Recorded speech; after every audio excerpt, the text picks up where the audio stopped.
Title: They called humans a myth until Earth's Armada covered the stars.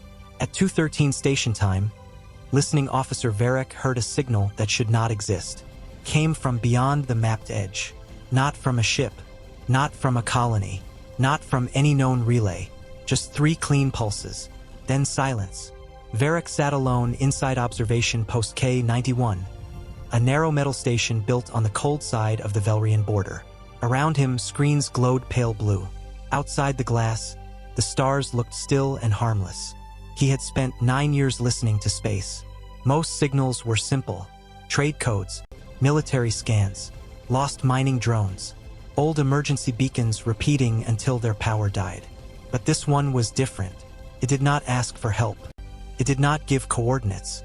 It did not identify a species, ship, or origin. It only repeated after exactly 60 seconds. 3 pulses. Silence. 3 pulses. Silence. Varric leaned closer. His upper hand moved slowly toward the recorder. Unknown transmission logged, he said into the station mic. Outer dark sector. No language pattern detected. The machine answered in its calm voice. Signal source: unresolved. Varric frowned. Run cultural database. Running. The screen filled with symbols from thousands of known civilizations. Old codes. Dead empire warnings. Pirate marks. Religious chants. War drums converted into frequency. Nothing matched. Then one result appeared. Not a match. Partial echo. The file was locked. Varric stared at it. A red line crossed the screen. Restricted mythological archive, human category. His breath slowed. Humans. The word was old. Older than most border laws. Older than the Velrian Council's current throne. Every child had heard the stories. Humans were the monsters parents used to quiet children. The impossible race that crossed black space without permission. The species that fought with broken ships and still won. The ghosts who arrived when stars began to disappear. But no serious officer believed in them. Humans were myths. Old fear wrapped in history. Varric had even laughed at the stories during training. Now the signal pulsed again. 3 times. Clean. Patient. Like a knock on a sealed door. Varric opened a secure line to Central Command. The connection took 7 seconds. Commander appeared on the screen. Her silver uniform was perfect. Her eyes were tired. Report. Varric straightened. Unknown signal from outer dark sector. Pattern does not match active civilizations. Threat level. Unclear. Then mark and ignore. Varric hesitated. There is one thing, Commander. Her eyes sharpened. Speak. The archive system connected it to a human category. The room seemed to become colder. For the first time, the commander did not answer quickly. Then she said, "Repeat that." The database gave a partial echo under restricted mythological archive. Human category. The commander looked away from the camera. Someone off-screen spoke, but Varric could not hear the words. When she looked back, her face had changed. Not afraid, not yet, but guarded. Delete your local scan. Varric blinked. Commander, delete it. The signal is still active. Then stop listening. Varric slowly turned his eyes toward the signal screen. 3 pulses. Silence. 3 pulses. Silence. It was stronger now. Commander, it is increasing. Officer Varric, she said quietly, you are not authorized to investigate human pattern transmissions. Because they are myths? The commander said nothing. That silence told him more than any answer. Then the screen behind Varric changed. The signal split. 1 line became 2. 2 became 6. 6 became 19. Varric stood up. Commander, what is it? It is not one signal anymore. Across the dark sector, new points appeared. Not random, not scattered. They formed a line, a border, a perfect curved wall of light at the edge of known space. Varric's station computer began speaking faster. Transmission sources increasing. 42, 87, 116. The commander's face lost color. Send me the feed. Varric sent it. For 3 seconds, she only stared. Then every alarm inside Central Command began flashing behind her. Varric heard shouting now. Real shouting. Not orders. Panic. The commander leaned toward the camera. Officer Varric listened carefully. Do not send anything back. I haven't. Do not scan deeper. I already ran passive scan. Her jaw tightened. What did you find? Varric looked at the data. At first, he thought the system was broken. The dark sector was full of mass. Too much mass. Like someone had placed moons where empty space should be. He whispered, "Objects." "How many?" The computer answered before he did. "Count incomplete." Varric swallowed. The commander asked again, slower. "How many?" The station screen refreshed. A number appeared, then changed again. Varric's voice became dry. "Thousands." The commander closed her eyes for half a second. Behind her, a younger officer shouted, "Council Defense Grid is waking up." The commander turned and snapped, "No active locks, no weapons, nothing." Varric had never heard a commander sound like that. Not angry, terrified of a mistake. The signal pulsed again, 3 times, but now every pulse carried weight. The station lights flickered. A cup beside Varric's hand trembled on the desk. Far outside, beyond the glass, the stars at the edge of the dark sector began to vanish. One by one, not exploding, not dying. They were being covered. Something huge was moving in front of them. Varric stepped closer to the window. At first, he saw only darkness, then shapes, long shadows crossing starlight, metal edges larger than cities, silent engines burning without flame. A fleet was coming out of the black. No, not a fleet. An Armada. The old stories had been wrong. Humans were not ghosts. They were not myths. They had simply been far away, waiting behind the edge of the map.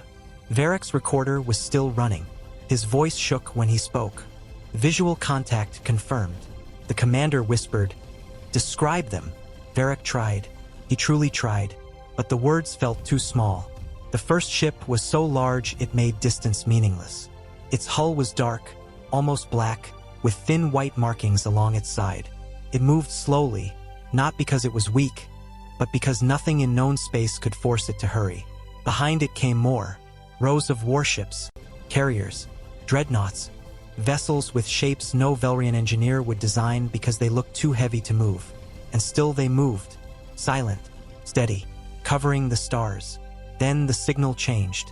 For the first time, it carried words. The translation system struggled.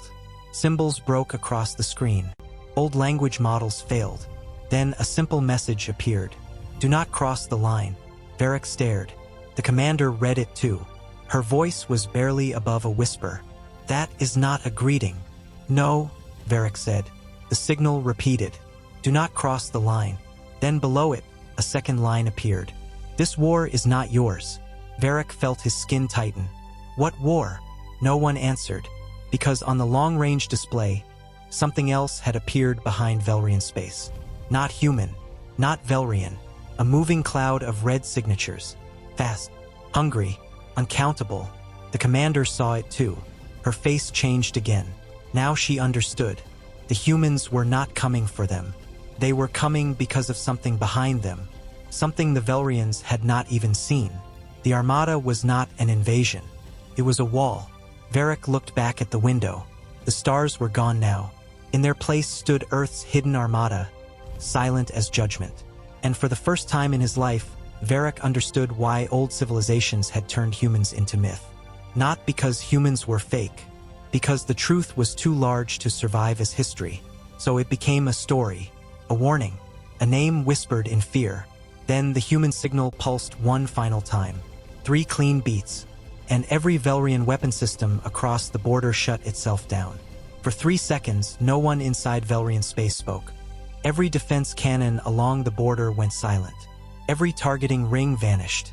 Every missile platform folded back into sleep.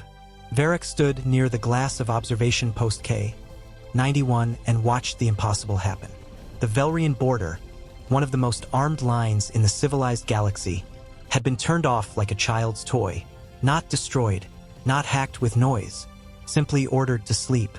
The human message still glowed on his main screen. "Do not cross the line. This war is not yours." Behind Velrian space, the red signatures grew brighter. Varric turned slowly. "Commander," he said. "What are those things?" On the screen, Commander Saul did not answer at once. Around her, Central Command had become chaos. Officers ran between stations. Old generals shouted into private channels. Council officials demanded explanations from people who had none. Then Saul looked directly at Varric. "I don't know." That frightened him more than anything. The Velrian military knew every enemy in their region, every pirate nest, every border threat, every hidden rebel station. But this red cloud was not in any database. It moved without formation, yet every piece of it shared one mind. Like teeth inside a storm, the station computer spoke again. Unidentified mass entering outer warning range.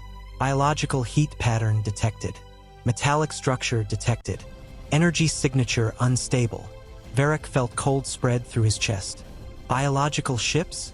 The computer answered. Possible. Outside, the human armada did not rush forward. It waited. A wall of black steel between Velrian space and the coming red swarm. That patience was worse than movement. It meant the humans had seen this before. It meant they knew exactly how close the enemy had to come. Then a new sound filled the station. Not an alarm. A voice. Deep. Calm. Human. Velrian border post, this is Earth Defense Armada Command. Keep your systems inactive. Do not fire. Do not transmit into the red field. Stay behind the line. Varric froze. The human language translated cleanly now, as if the first messages had only been simple because they wanted them simple. Commander Saul leaned closer to her screen. Can they hear us? Varric checked the channel. It is open. Saul swallowed once. Then she spoke with the careful tone of someone touching a blade. This is Commander Saul of the Velrian Central Defense Command. Identify your purpose. The answer came without delay. Containment. Containment of what? Pause. Not long, but enough to feel deliberate. The thing your ancestors woke. Varric looked at the commander. Saul looked back at him. Neither understood. The human voice continued. Your council opened an old mining gate 17 hours ago in the Heron Rift. You believed it was dead technology. It was not. The red field crossed through it. Saul turned sharply toward someone off-screen. Check Heron Rift excavation. An officer shouted back. Confirmed. Council Archaeology Wing activated a pre-collapse gate yesterday. They lost contact 2 hours later. The room fell quieter. Varric's hands slowly closed into fists. So that was why the humans had come. Not for conquest. Not for revenge. Not because the Velrians had called them myths. They had come because someone had opened a door that should have stayed buried. Saul faced the signal again. Why did you not warn us before? The human voice stayed calm. We did. Varric looked down at the first signal. 3 pulses. Silence. 3 pulses. Silence. A boundary marker. A warning. Not made for prideful governments. Made for anyone smart enough to stop. Saul's voice hardened, but there was shame under it. We did not understand. No, the human said. You refused to listen. No one answered that. Outside, the red swarm reached visible range. Varric saw it through the glass. At first it looked like a stain on space. Then the stain broke apart into bodies. Ships, if they could be called ships. They were long and uneven, covered in red growths that pulsed like hearts. Some had broken metal plates stuck into their sides, as if they had eaten other fleets and kept the bones. They did not fly smoothly. They crawled through space. Thousands of them. Millions, maybe. Their front ranks opened like mouths. The station lights dimmed. Varric heard whispering behind him from junior officers on the emergency channel. Are humans enough? No one replied. Then Earth answered without speaking. The first human ship moved forward. Only one. A massive carrier with white letters across its dark side. S Resolute. Passed the line alone. Slowly. Varric almost wanted to shout at it to stop. One ship against that storm felt insane. But then small lights opened along its hull. Not weapons. Doors.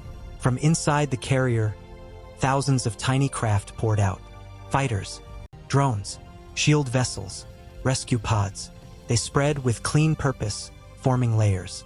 Other human ships moved next. Not all at once. In sections. Measured. Calm.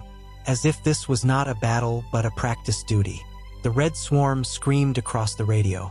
The sound made Varric's bones ache. Some Velrian officers covered their ears. The human channel remained silent. Then the red swarm hit the first human shield line. Space flashed white. The impact should have broken everything. It did not. The human shield vessels absorbed the first wave and folded backward in perfect rhythm, pulling the enemy deeper into a killing corridor. Varric stared. "They are not holding a wall," he whispered. Commander Saul heard him. "What? They are opening a path." He was right. The human armada had not formed a flat defense. It had built a mouth. The red swarm rushed inside, hungry and blind. Then the stars lit up. Human rail cannons fired from both sides. Long white lines crossed the dark. Not wild, not dramatic, precise. Every shot cut through a red ship's core and moved to the next. Then came the heavy weapons. Quiet blue arcs from the dreadnoughts. Black missiles that gave no flame. Fields of silver dust that turned red bodies into frozen stone. The enemy kept coming. Humans kept adjusting. No panic. No shouting. No wasted movement. Varric had studied war his whole life. This was not anger. This was discipline. À terrible, patient discipline. The red swarm tried to break toward Velrian space. Immediately, 3 human ships shifted position. Not to attack, to protect. One red vessel slipped through the edge of the fight and rushed toward observation post K-91. Varric watched it grow larger. His station had no weapons now. No shields strong enough to survive. He did not move. There was nowhere to go. Then a human frigate appeared between the station and the monster. Took the hit directly. The impact tore fire across its side. The frigate shook. Its hull cracked, but it stayed there, blocking the way. Varric saw escape pods launch from the damaged sections. He saw repair lights already moving across the wound. The human ship turned its broken side away from the station and fired once. The red vessel split apart. Pieces drifted past Varric's window like burning leaves. For a moment, he could only breathe. Then a message appeared on his private screen. Border Post K-91. Remain calm. You are covered. Varric read it twice. You are covered. Not conquered. Not warned. Covered. Protected. His throat tightened. All his life, humans had been described as monsters from Old Dark. But monsters did not place themselves between strangers and death. The battle lasted 11 minutes. Only 11. But those 11 minutes changed the Velrian civilization more than centuries of speeches ever had. When it ended, the red swarm was gone. Not fully destroyed. Contained. Broken. Driven back through a closing wound in space that human ships sealed with devices older than Velrian science. The final red light vanished. Silence returned. The stars slowly appeared again between the human ships. But the Armada remained. Huge. Dark. Real. Commander Saul opened the channel again. Her voice was different now. Smaller. Earth Armada Command. We owe you our survival. The human voice answered. No. You owe your dead the truth. Saul lowered her eyes. On every Velrian screen, old files began unlocking. Human records. Not myths. History. They showed humans defending worlds that had never thanked them. Humans sealing gates, burning infected moons, evacuating alien children, losing fleets in wars other species later erased from memory. The Council had hidden it all, because it was easier to rule a proud people when their saviors were turned into ghosts. Varric watched the files appear one after another. His anger came quietly, not hot, deep. The human voice spoke one final time. You called us myths because truth made you uncomfortable. That is your burden now. Saul stood straight. What happens next? The answer came after a long pause. Next, you remember. Outside the glass, the Armada began to turn. One ship after another moved back toward the dark sector. No celebration. No demand.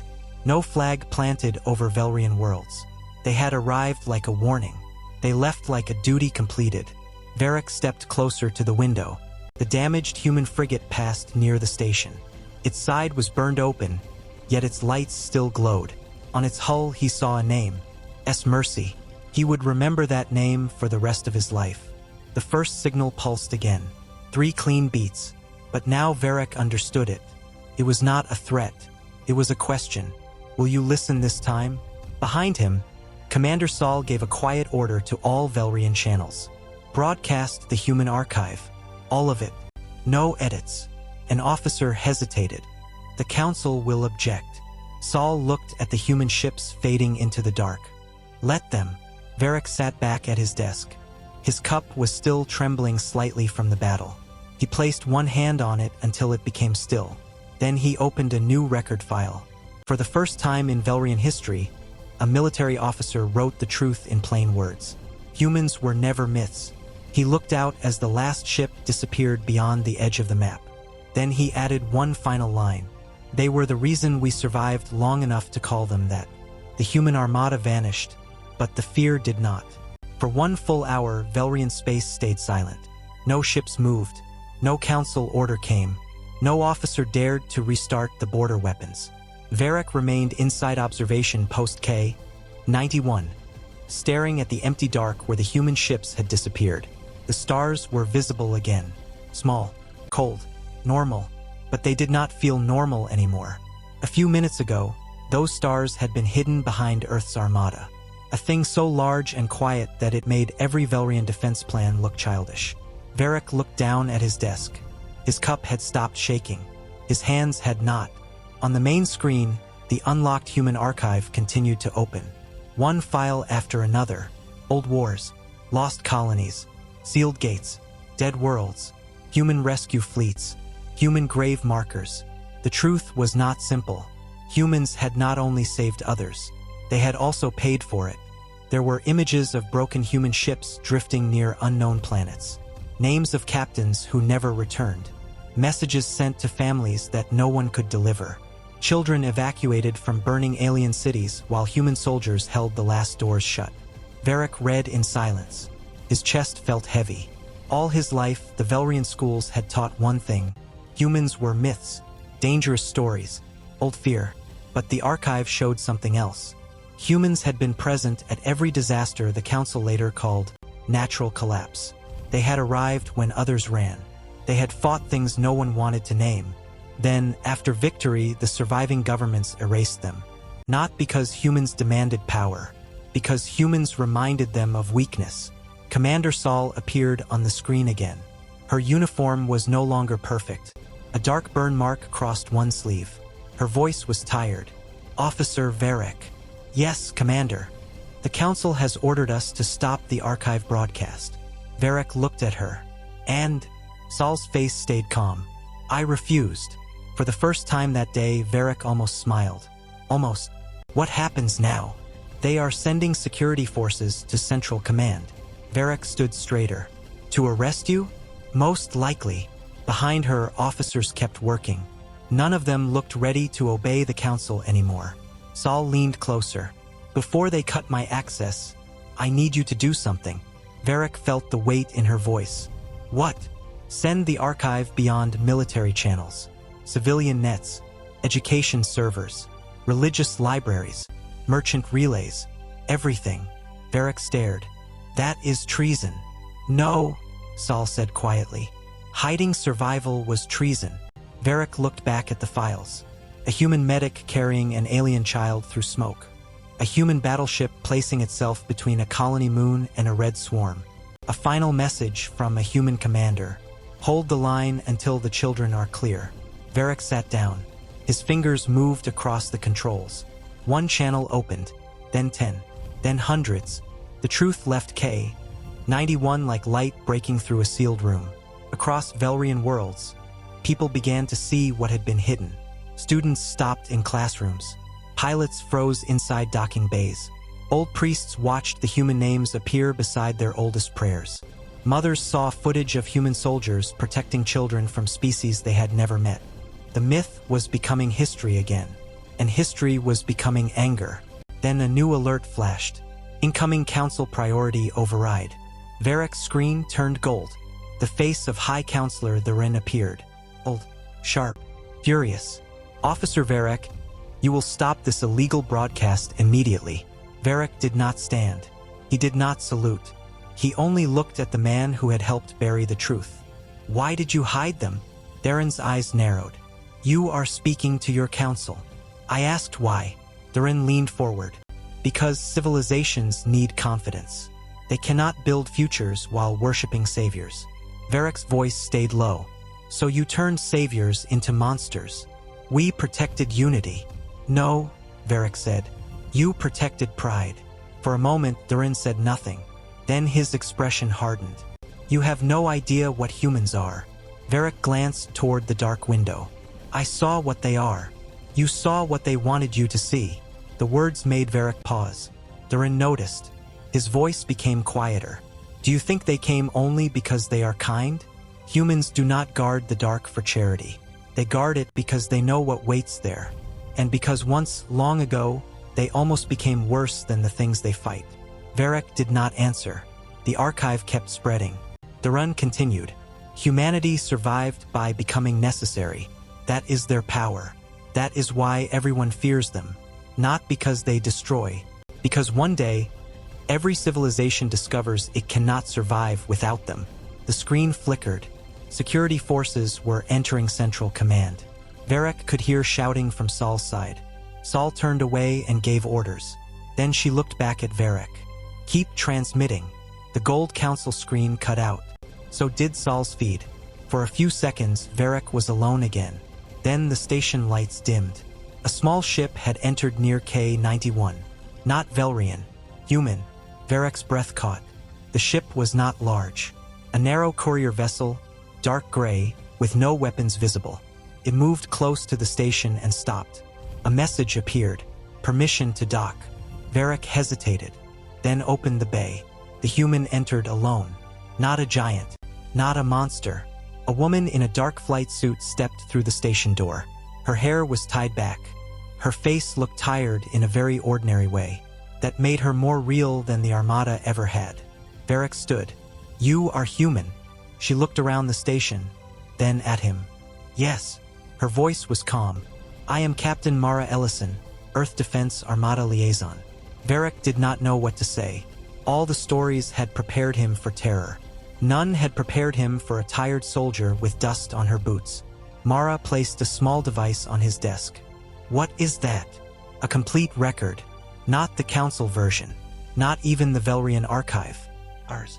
Varek looked at it carefully. Why give it to me? Because you listened. The words hit harder than he expected. Mara walked to the window and looked out at the dark. The first signal is always simple, she said. 3 pulses. Pause. 3 pulses. It means stop and think. Varek stood beside her. And if someone ignores it, then we come. He looked at her. To destroy. To prevent worse destruction. Mara's eyes stayed on the stars. The red swarm is not gone. Only pushed back. Gates like Heron exist in many places. Some are buried under moons. Some under temples. Some inside old machines that proud people keep trying to wake. Varek understood. This is why you stayed beyond the map. Yes. For how long? Mara smiled faintly, but there was no happiness in it. Longer than your civilization has had a name. The room grew quiet. Varek looked at the device on his desk. Will your Armada return? Mara turned toward him. When the line is crossed. And if we cross it again? Then pray your people listen faster. A distant rumble moved through the station. Not an attack. A transmission wave. The archive had reached the civilian nets fully now. Velrian society would never be the same. The council could arrest officers, could shut buildings, but it could not put truth back into darkness once every child had seen it. Mara walked toward the docking door. Before leaving, she stopped. One more thing, Officer Varek. Yes. Do not turn us into gods. He frowned. Why? Because gods are excuses. Myths are excuses too. Remember us as people. People who were afraid, tired, stubborn, and still chose to stand in the way. Then she left. The courier ship undocked and slipped into the dark. Varek stood alone again, but the station no longer felt empty. He opened the new human record. The first page had no battle image, no victory speech, no threat, only a list of names. Humans who died at the first red gate. At the bottom was one sentence. We hold the line because someone must. Varek breathed slowly. Then he began a new broadcast. Not as an officer, not as a soldier, as a witness. My name is Varek of Observation Post K-91, he said. Today I saw the truth. Humans were not myths. We made them myths because we were ashamed to remember them. He looked toward the stars. They covered the sky, but they did not come to rule it. They came to protect what stood behind them. His voice steadied. And now it is our turn to remember the line. Outside, far beyond the map, 3 faint pulses moved through the dark. This time, Varric did not feel fear. He listened. For the first time in Velrian history, the council lost control without a single shot being fired. It began quietly. A teacher in the capital paused her lesson and played Varric's broadcast for her students. A dock worker stopped loading cargo and watched human rescue footage on an old cracked screen. A temple keeper opened the forbidden archive and found that one of their oldest prayers was not a prayer at all. It was a human evacuation code. Across Velrian worlds, people did not riot at first. They listened. That was what frightened the council most. Not anger, not shouting. Silence. The silence of a civilization realizing it had been lied to for generations. Inside observation post K-91, Varric watched the numbers climb. Millions of viewers, then billions. Then the counter stopped because the system could not measure it anymore. His small station had become the center of Velrian truth. A junior officer sent him a message from Central Command. Commander Saul is alive. Arrested. Not broken. Varric read it twice. Then he opened a secure channel. Can you reach her? The reply came after a pause. Maybe. Why? Varric looked at the dark window. Because this cannot end with only memory. He stood and walked to the signal board. The first human warning had come from there. 3 pulses. Pause. 3 pulses. Stop and think. For years, Velrians had built weapons, borders, and pride. But they had forgotten how to stop. They had forgotten how to think. Now the red swarm waited beyond a sealed gate. The humans were somewhere in the dark, holding lines older than Velrian history. And the council still wanted control. Varric made his choice. He opened every public channel. My people, he said, voice tired but steady. The humans did not ask us to worship them. They asked us to remember. But memory is not enough if we return to the same pride that opened the Heron Gate. The station became still around him. He continued. The council called humans myths because truth made them small. Today, we must choose whether truth makes us smaller or better. Then he sent one more file. It was not human history. It was the Heron Gate report. Names of council members who approved the excavation. Warnings ignored. Scientists silenced. Security officers ordered to hide early deaths. The reaction was instant. This time, the silence broke. Not into chaos. Into refusal. Ships across Velrian space powered down in protest. Military captains locked their weapons and declared they would not fire on civilians.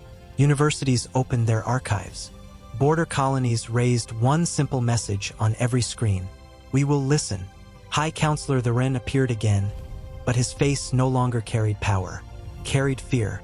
Officer Varric, he said, you are tearing our civilization apart. Varric looked at him calmly. No, I am showing where it was already broken. Theren's voice cracked. You think humans will save you from what comes next? No, Varric said. I think they showed us how to stand. Before Theren could answer, another signal entered the channel. Human. Captain Mara Ellison appeared beside the counselor's feed. She did not look pleased. You are broadcasting very loudly, she said. Varric almost smiled. Was that a complaint? It was an observation. Theren snapped. Human liaison. This is an internal Velrian matter. Mara turned her eyes toward him. You opened a red gate. That stopped being internal. Theren had no answer. Mara looked back at Varric. What are your people choosing? Varric checked the public channels. One by one, Velrian ships were moving away from Council Command and forming around evacuation lanes, hospitals, food stations, and border posts. Not as an army, as protection. They are choosing to prepare, Varric said. Mara studied him. For war. For responsibility. For the first time, the human captain's expression softened. Good. Then every screen in K-91 flickered. A deep space alert appeared. Heron rift instability detected. Varric's blood went cold. The gate is opening again. Mara's face hardened. Not fully, but something is pushing from the other side. Can your Armada return? It never left far. Outside the window, the stars began to darken again. But this time, Varric did not feel the same fear. Human ships emerged from the black.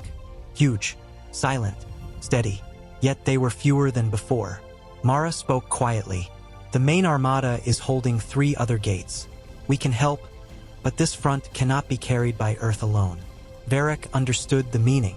This time, humans would not simply save them. This time, Velrians had to stand beside them. He opened a channel to every Velrian vessel. This is Observation Post K-91. All ships form behind the human line. Do not rush. Do not fire unless commanded. Protect civilians first. A captain answered. Who gave you authority? Varric looked at the human ships covering the stars. No one, he said. That is why you can trust it. One by one, Velrian ships moved. Old patrol craft, medical carriers, cargo haulers with shield plates, mining ships pulling emergency barriers. They were not grand. They were not legendary. But they came. The human fleet adjusted to make room. That small movement changed everything. For the first time, Earth's line was not alone. The Heron Rift opened like a wound. Red light spilled out. The swarm pressed forward, angry and hungry. Human cannons charged. Velrian shields trembled. Varric watched from K-91, hands tight on the desk. Then the first red vessel broke through. A Velrian cargo ship moved into its path. Not to attack, to block. The human frigate beside it fired cleanly, destroying the creature before impact. Another red ship slipped low. A Velrian medical carrier projected a shield around a damaged human drone wing. Together they held. Not perfectly, not beautifully, but honestly, the battle spread across the rift. Humans cut the swarm apart with calm precision. Velrians pulled survivors away, reinforced weak points, and protected the line from breaking. For 11 minutes, they survived. Then 20, then 30. The red swarm began to slow. The gate device pulsed. Human engineers, escorted by Velrian pilots, reached the rift center and placed the seal. Varric heard one engineer breathing hard over the open channel. Seal ready. Mara answered. Activate. A white ring expanded across the rift. The red light screamed, then folded inward. The gate closed. Space went dark. For a long moment, nobody moved. Then a Velrian captain whispered over the channel. We held. Mara corrected him gently. You listened. Varric sat back. His eyes burned, though he did not cry. On the public feed, Commander Saul appeared again. Her hands were bound, but officers stood behind her now, not against her. She looked into the camera. By emergency authority of the Defense Command, the High Council is suspended pending public trial. Across Velrian space, there was no cheering. Only relief. Deep, shaking, real. Outside, the human ships began to withdraw again. But this time, Velrian ships turned with them for a short distance. Not following like children, escorting like allies. Varric opened a final channel to Mara. Captain. Yes. Will we ever stop being afraid of humans? Mara looked tired again. Maybe even sad. I hope so. And what should we call you now? Not myths. Not gods. Mara glanced out at the shared line of ships. Neighbors would be a start. The channel closed. Varric looked at the stars. They were visible now. Not hidden. Not safe either. But shared. He opened his record file and wrote the last entry of the day. Humans covered the stars once, and we thought the sky had ended. He paused, then added, but they were not darkness. They were the line between us and it. At the edge of the map, 3 faint pulses sounded again. This time, billions of Velrians heard them. And for the first time, an entire civilization answered correctly. They stopped, they thought, and they listened. The Velrians built no statue for humans. Captain Mara had asked them not to, so they built something better. They built listening posts, not weapons, not forts, not proud towers with flags. Small stations, quiet stations, placed near old gates, dead moons, broken ruins, and forgotten borders. Each one carried the same simple rule on its main wall. Stop, think, listen. Varric was given command of the first new post near Heron Rift. He did not feel like a hero. Most days he felt tired. There were reports to file, survivors to help, and old lies to correct. The council trials had begun, but truth moved slowly through a wounded civilization. Some people accepted it, some hated it, some still said humans were too dangerous to trust. Varric understood their fear. He had felt it too, but fear was no longer allowed to write history alone. One evening, as the Rift sat quiet outside his window, a young cadet entered his office. She looked nervous. "Officer Varric?" "Yes. I was told you heard the first signal." Varric looked at the signal board. 3 small lights blinked softly. "I heard it," he said. The cadet stepped closer. "What did it feel like?" Varric thought of the first night, the cold station, the shaking cup, the stars vanishing behind black ships. "At first," he said, "it felt like the end. And now," he looked outside. A human repair vessel worked beside a Velrian medical ship near the sealed gate. Their lights moved together in slow patterns. "Now it feels like a warning we were lucky to receive." The cadet nodded, but her eyes remained troubled. "Do you think the Red Swarm will come back?" Varric did not lie. "Yes," she swallowed. "And humans?" He watched the dark. "They will come too." The room stayed quiet. Then the signal board pulsed. Once, twice, 3 times. Varric stood. The cadet went pale. "Is that them?" Varric listened carefully. The pause came, then 3 more pulses. But this time something was different. The signal was not coming from beyond the map. It was coming from inside Velrian space. From an old moon near the southern trade lanes. A moon listed as empty, dead, forgotten. Varric opened the channel. "Source identified?" The computer answered. "Buried structure beneath moon surface. Human origin possible." The cadet whispered, "Human." Varric's chest tightened. "Send a survey team. No excavation. No drilling. Only passive scan." He paused, then added the most important order. "And tell them to listen first." Hours later, the scan returned. The buried structure was not a weapon. It was a shelter, ancient, damaged, still powered by a weak human reactor that had been running for longer than Velrian history. Inside were cryochambers. Most were empty. Some were broken. One was still active. Varric traveled there himself. The moon was gray and silent. Dust rose under his boots as he entered the cracked underground hall with Captain Mara beside him. She had come as soon as the signal reached Earth Command. For once, she looked shaken. "This place was lost," she said. Varric looked at her. "You knew it." Mara placed her hand on the old wall. "Not personally, but the name is in our records." A faded marking was still visible under dust. Haven 12. The active cryochamber stood at the end of the hall. Its glass was frosted. A small human hand rested against the inside. Varric stopped breathing for a moment. "A child." Mara's voice was quiet. "Yes." The revival took 7 minutes. No one spoke during it. When the chamber opened, a young human girl woke into a galaxy that had forgotten her. She was thin, pale, afraid. Her eyes moved from Mara to Varric, then to the Velrian medical team. "Did we win?" she asked. Mara knelt in front of her. Her voice broke slightly. "Yes," she said, "but it took a long time." The girl looked confused. "How long?" Mara did not answer at once. Varric looked away. Some truths were too heavy for the first breath after sleep. The child's name was Elian Ross. She was 8 years old, the last survivor of Haven 12. The shelter had been built during the First Red Gate War, when humans were evacuating alien refugees through Velrian space before Velrians even had cities. That was when Varric understood the final cruelty of forgotten history. Humans had not only protected his people's ancestors, they had buried their own children near Velrian worlds to keep the line alive. And no one remembered. Elian was brought to K-91 before returning to Earth. She sat at Varric's desk, holding his old cup with both hands because warm water seemed to comfort her. The same cup that had trembled during the Armada's arrival. She looked out the window at the stars. "Are they still scared of us?" she asked. Varric sat across from her. "Some are." "Why?" "Because they were taught wrong."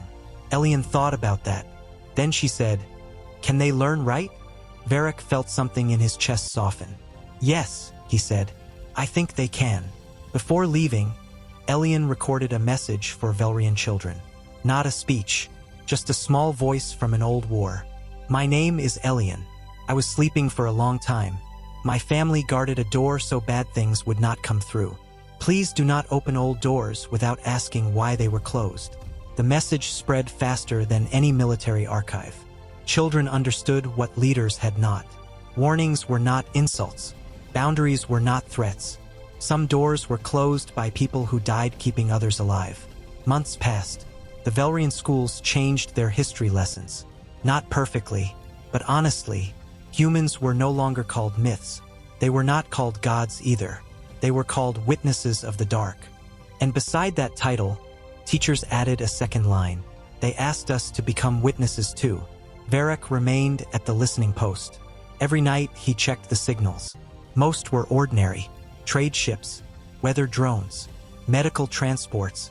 But sometimes, from beyond the map, 3 pulses came.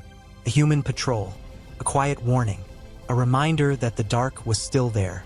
1 year after the Armada first covered the stars, Varric received a message from Earth. It was from Mara. Only one line. Elian asked if your people are still listening. Varric looked around the station, at the cadets training without arrogance, at the shared human Velrian maps, at the sealed rift glowing softly under watch. Then he sent his answer. Yes. Finally, that night, he stepped outside the station dome. Above him, the stars were clear. No Armada covered them. No red swarm moved between them. But Varric no longer believed peace meant empty skies. Peace meant someone was watching. Someone was listening. Someone was honest enough to be afraid and brave enough to act anyway. He opened his recorder for the last entry of the year. Humans were once called myths because we could not accept the size of what they carried. But now we know better. They were not stories made to frighten children. They were people who stood at the edge of night and refused to move. He looked toward the dark sector. Far away, 3 faint pulses answered. Varric smiled softly. Then he finished the record. The stars do not remember pride. They remember those who protect them. And this time, when the signal came again, Velrian space did not panic. It listened. The first new mistake did not come from the council. It came from fear. A small Velrian colony near the outer belt found an old gate buried under ice. The people there remembered Heron Rift. They remembered the Red Swarm. They remembered the human armada covering the stars. So they panicked. Instead of listening, they tried to destroy it. The explosion woke the gate. At K-91, Varric heard the signal before the alarms. 3 pulses. A pause. 3 pulses. Then a human voice. Varric, tell your people to move. It was Mara. He stood so fast his chair hit the wall. Which colony? Outer Belt. Eiler Station. Varric opened the map. Eiler was small. Families. Miners. Children. No warships. No strong shields. His throat tightened. How long? Mara's voice stayed calm, but not cold. Not long. Outside the station window, Velrian patrol ships began turning. For once, no one waited for the council. No one argued over command. Varric opened a public channel. This is K-91. Eiler Station is in danger. All nearby ships, evacuate civilians first. Do not attack the gate. Do not fire into the opening. Listen for human command. A mining captain answered. We only have cargo haulers. Then carry people, Varric said. Another voice came. We have medical pods. Send them. A third voice whispered. Will humans come? Varric looked toward the dark sector. They already heard. The stars darkened again. But this time not with the full armada. Only 12 human ships appeared. 12 against whatever was waking beneath the ice. The largest was not resolute. It was older, scarred. Its hull carried repairs from battles that had never entered Velrian history. On its side was written, S. Remember. Mara's voice returned. We cannot seal this one from outside. Someone woke it halfway. The lock is broken. Varric understood the silence after her words. You need someone inside. Yes. A chill moved through him. Inside the gate meant crossing into the dark. The place where the Red Swarm lived. The place humans had guarded for centuries. Varric looked around his station. Young cadets watched him. Some afraid, some waiting. Once, Velrians had hidden behind myths. Now a myth had become a duty. "I'll go," Varric said. Mara answered immediately. Non. "You need someone who knows the Velrian system. We need trained gate engineers. I have the Heron files. I know the old control language." "Varric," he cut her off softly. "You told us not to turn humans into gods. Let us be people too." For a moment, Mara said nothing. Then she exhaled. "Dock with remember. 5 minutes." Varric looked at his old cup on the desk. The same cup that had trembled when the first Armada came. He touched it once. Then he left it there. On the human ship, everything felt too practical. No golden halls. No dramatic war room. Just tired officers, worn floors, repair marks, and quiet focus. Humans did not look like legends when seen up close. They looked like people who had worked too long without rest. Mara met him near the gate chamber. "You understand the risk?" "No," Varric said honestly. "But I understand the reason." She studied him, then nodded. A human engineer handed him a small device. "Lock key. Place it inside the central ring. When it turns blue, run." Varric looked at the engineer. "And if it turns red?" The engineer did not smile. "Run faster." The mission craft launched toward Eiler's frozen moon. Below them, evacuation ships lifted from the colony. Cargo haulers carried families. Medical pods flashed. Velrian patrol ships formed shields around civilian lanes. They were messy, uneven, afraid, but they were moving together. That mattered. The gate opened beneath the ice like a black eye. Red light leaked from the cracks. The craft entered. For 1 second, Varric saw nothing. Then he saw too much. The other side was not space as he knew it. It was a tunnel of broken stars. Pieces of dead ships floated inside red mist. Some were human, some Velrian.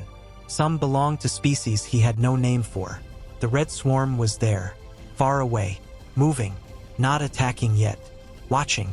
Mara's voice came through his suit. "Keep moving. Do not look too long." But Varric could not stop seeing. There were old human markers inside the tunnel. Names carved into metal plates. Warnings. Dates older than Velrian language. One phrase appeared again and again. "Hold until others wake." Varric finally understood. Humans had never meant to guard the dark forever. They had been waiting for others to grow enough to help. The central ring came into view. It was huge, cracked, and turning slowly. Varric moved toward it with 2 human engineers. The red mist thickened. Something screamed in the distance. One engineer whispered, "Contact soon." Varric reached the control panel. The symbols were Velrian, ancient Velrian, older than their own records admitted. His people had helped build this gate. His people had forgotten. His hands shook as he entered the sequence. The panel rejected it. He tried again. Rejected. Mara's voice sharpened. "Varric, hurry." Red shapes moved closer. The human engineers raised their weapons. Varric forced himself to breathe. "Stop. Think. Listen." He stopped typing. He listened to the gate. Not to the alarms. Not to fear. The pulses inside the machine had a rhythm. 3. Pause. 3. The human warning had not been only a signal. It was the lock pattern. Varric entered 3 commands. Waited. Entered 3 more. The panel turned blue. "Key!" he shouted. The engineer pushed the device into the central ring. Blue light spread. Then red light slammed against it. The swarm had arrived. A red creature hit the platform, all teeth and metal and hunger. The first engineer fired. The second pulled Varric back. "Move!" They ran. Behind them, the gate began closing. Too slowly. The red swarm pushed forward. A human engineer fell. Varric turned. The man's leg was trapped under broken metal. Mara shouted through the channel, "Leave him! He'll blow the charge." The engineer looked at Varric and nodded. But Varric saw the truth in his eyes. He was not ready to die. No one ever really was. Varric ran back. He did not think of glory. He did not think of history. He thought of Elian's small voice. "Please do not open old doors without asking why they were closed." And he thought of the human ship that had once placed itself between K-91 and death. Varric pulled the metal with all his strength. The second engineer returned too. Together, they freed him. The red swarm was almost on them. Then Mara's craft dropped low, guns firing in clean bursts. "Get in!" They jumped. The craft tore away as the gate folded inward. For one breath, Varric saw the red world beyond the tunnel. Endless movement, endless hunger. Then the blue seal closed. Silence. Real silence. The craft exited above Eiler. The ice moon cracked below them, but the red light was gone. The colony ships were safe. Velrian and human vessels floated together under the stars. No one cheered. They were too tired. Mara looked at Varric across the craft. "You disobeyed a direct order." Varric leaned back, breathing hard. "You said to remember humans as people. That was not permission to copy our worst habits." He almost laughed. The injured engineer raised one weak hand. "For the record, I support his bad habit." Mara shook her head, but her eyes softened. Hours later, Varric returned to K-91. His old cup still sat on the desk. He picked it up. This time, his hand was steady. A message from Eiler Station appeared on the screen. "All civilians evacuated. No losses." Varric closed his eyes. No losses. For once, history had changed before becoming tragedy. Mara sent one final message before the human ships moved back toward the dark. "Your people did well." Varric replied, "We listened." Her answer came after a pause. "No, you acted. That is the next lesson." Varric looked out at the stars. They were clear again. But now he knew what lived beneath them. Not only danger, duty, memory, choice. He opened his recorder. Today, Velrians crossed the line for the first time. Not in pride, not in greed, but to close a door we had opened in fear. He looked toward the dark sector. Far away, 3 faint pulses answered. Varric smiled, tired and quiet. "Humans were never myths," he said. "They were the first ones who listened." Then he added the truth his people had finally earned. "And now we are listening with them." The next signal did not come from humans. Came from Velrians. 3 pulses. Pause. 3 pulses. Varric heard it at K-91 while the station was half asleep. At first, he thought it was a relay error. Then the source appeared on the map. Outer dark sector. Beyond the old boundary. Beyond the place where Velrian ships once refused to travel. A single Velrian patrol craft was out there, alone. His name was Avon 3. Varric opened the channel. "Avon 3, this is K-91. Report." Static answered. Then a young captain spoke. Her voice was controlled, but thin. "K-91. We found something." Varric stood. "Describe it." Pause. Then she said, "A human station."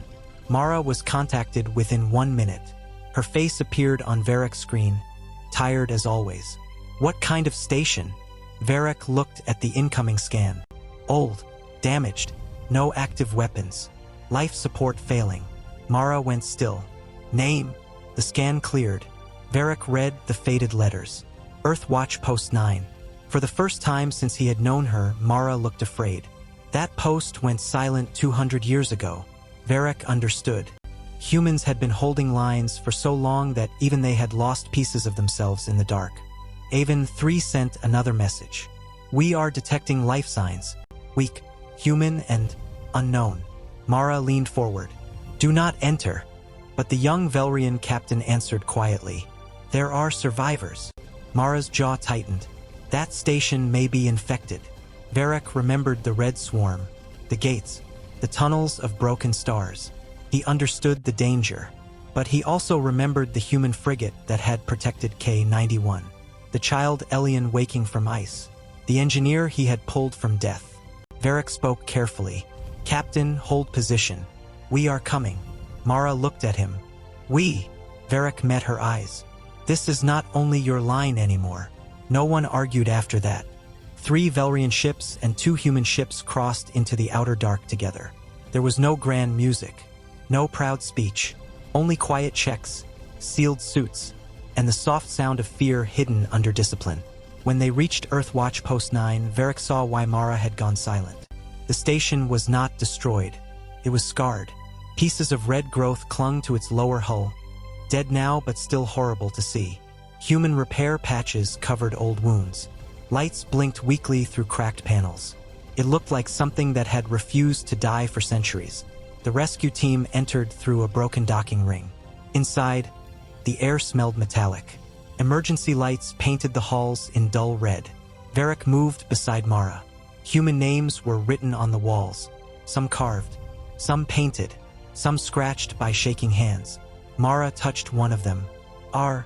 Ellison, she whispered. Varric looked at her. Family? My grandfather's brother. She moved on quickly, but Varric saw her hand tighten. They found the survivors in the central chamber. 5 humans, old beyond guessing, kept alive by failing stasis beds. And beside them, 20 alien children from species Varric did not know. The unknown life signs. Mara knelt near the first human bed. The man inside opened his eyes slowly. He saw her uniform. Then he smiled. Earth came. Mara's voice was soft. Yes. The old man's eyes moved to Varric. And others. Varric stepped closer. Yes, he said. Others came too. The man breathed out like he had been holding that breath for 2 centuries. Good, he whispered. Then we were not wrong. The story came in broken pieces. Watch Post 9 had guarded a minor red gate. Small, almost forgotten. When the swarm broke through, the station sealed it, but a refugee ship was trapped nearby. The humans had taken the children in. Then their own rescue line collapsed. For 200 years, the station remained hidden, sending weak pulses no one heard. 3 pulses. Pause. 3 pulses. Stop. Think. Listen. The children were not children anymore by time, but their species aged slowly in stasis. They had survived because humans gave up their own life support cycles to keep them alive. Varric looked at the old humans. Thin, fragile, forgotten. He felt shame rise in him again, but this time it was different. It was not the shame of lies. It was the shame of arriving late. Mara ordered evacuation. Then the station shook. A deep groan moved through the walls. The dead red growth outside began to pulse. Varric turned. I thought it was dead. Mara's face hardened. Dormant. The station computer spoke in a broken human voice. Gate pressure rising. Seal failure in 9 minutes. 9 minutes. 20 alien children. 5 human survivors. 1 dying station. Mara began giving orders, fast and clear. Move the children first. Velrian ships take medical stasis. Human teams prepare demolition. Varric joined the lift team. The first stasis pod was heavy. Too heavy for 1 person. He and a human soldier carried it through the narrow hall while the station shook around them. Behind them, something scratched inside the walls. Not close, but coming. The first pod reached the ship. Then the second. Then the third. Time fell apart. Varric's arms burned. His breath became rough inside the suit. But every time he slowed, he saw human names on the walls and kept moving. At the final chamber, only 1 old human remained. The man who had smiled at Mara. His bed had lost power. Mara tried to lift him. He stopped her. No. Mara's face changed. Don't. The old man looked toward the sealed gate chamber. Someone has to trigger the final burn. We can do it remotely. He gave a weak smile. System failed before your grandmother was born. Varric stepped forward. I'll stay. Both humans looked at him. Mara snapped. No. Varric did not move. This is a Velrian line too. The old man studied him for a long moment. Then he shook his head. Young people, he whispered, always trying to make death useful. He placed a small metal key in Mara's hand. I stayed 200 years. Let me finish my shift. Mara's eyes shone, but no tears fell. She saluted him, not as a legend, as a soldier. Varric did the same. The old man smiled at him. What is your name? Varric. Listen well, Varric. I will. No, the old man said softly. Listen after you survive. That is harder. They left him there. The last shuttle pulled away as Watch Post 9 opened its core. For 1 second, the dead station shone like a small star. Then it folded inward. No explosion. No fireball. Just light. Clean. White. Final. The red gate vanished with it. On the rescue ship, no one spoke. Mara stood near the window. Varric stood beside her. He did not say he was sorry. The words were too small. Instead he said, "We will write their names." Mara nodded. All of them. Human and alien. All of them, she said again. When they returned to Velrian space, the rescued children were placed under joint protection. Their species would be searched for, their histories restored if possible. The 5 human survivors became 4 before morning. The old man's name was Daniel Ellison. Mara's blood, Earth's forgotten guard, Velria's new lesson. Days later, Varric opened a public broadcast. He did not show battle footage first. He showed the station walls, names, scratches, marks made by people who believed someone might one day listen. Then he spoke. Today, Velrian ships crossed into the dark because a signal called for help. We were late, but we came. He paused. The line humans held was never meant to make us feel small. It was meant to teach us where to stand. Across Velrian space, people watched in silence again. But this silence was not shame. It was respect. Varric ended the broadcast with the names from Watch Post 9. One by one. No music, no grand title, just names. When the last name was read, a signal came from Earth. 3 pulses. Pause. 3 pulses. Then Mara's voice, quiet and tired. Velria heard. Varric looked out at the stars. For the first time, he did not see them as distant lights. He saw them as doors. Some open, some closed, some guarded by people history forgot. He opened his recorder and wrote the final line. A myth asks to be believed. He looked toward the dark sector where Watch Post 9 had died. Then he finished. A memory asks to be carried. And this time, Velria carried it.